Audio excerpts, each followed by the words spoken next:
दोस्तों मुराद जे लाइ हिकु ॿी मुसीबत तयारु आहे। जी हाँ दोस्तों, मुराद हाणे हिकिड़ी उन इहा सोचो त वाकई हाणे मां रहज़न वारनि खे टारे छॾियो आहे त बसि ॻाल्हि ख़तमु थी वई। ईअं न आहे दोस्तों, हिकिड़ी मुसीबत मंसूर खान तो उन टारी, लेकिन हाणे उनजे लाइ वॾी हिकु मुसीबत तयारु आहे।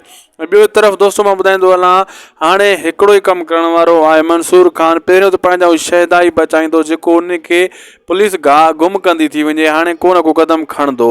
ऐं ॿियो ॿुधायां त मंसूर खान खे जेको आहे शहदान वारे मसइले खां वधीक हीउ मसइलो बि आहे इज़त जो छो त मुराद जे विच में उहो हुयो ऐं हाणे रहज़न वारा बि उनजा दुश्मन थी चुका। ऐं ॿियो ॿुधाईंदो हलां दोस्तों, मुराद कहिड़ी मुसीबत में पइजण वारो आहे, उहो आहे शाहनवाज़ खान जो जेको चोरी वार कयो वेंदो शाहनवाज़ खान जे माण्हुनि जी तरफ़ां। उहा मुसीबत जेका आहे मुराद जे लाइ तयारु आहे। थी सघे थो दोस्तों जंहिं टाइम तव्हां मुंहिंजी वीडियो ॾिसी रहिया हुजो तेसीं ताईं मुराद जे मथां को न को मुसीबत आई हुजे, यानी हमिलो वग़ैरह थींदो। अहिड़े हिसाब सां दोस्तों सोडल खे फ़िलहाल ख़बर नथी पवे, लेकिन हू फ़ोन जे ज़रिए पोयां जी ख़बर रखंदो, पंहिंजे दोस्तनि खां जांच रखण जी कोशिशि कंदो त पोयां छा थियो छा न थियो। छो त हू गुलपरी खे वठी वियो आहे, भॼी वियो आहे, ज़ाहिर ॻाल्हि आहे पोयों बाहि त ॿरियल हूंदी, हुनजो मथो बि फिरे थो न, मुंहिंजे करे पोयों केतिरो मसइलो थियो केतिरो न थियो। इहा उनखे बि टेंशन बार बार खानी पई वञे ड्रामा सीरियल दुलाब में। दोस्तों रिव्यू कयोसीं ड्रामा सीरियल दुलाब, लाइक सब्सक्राइब शेयर ज़रूरु कंदा।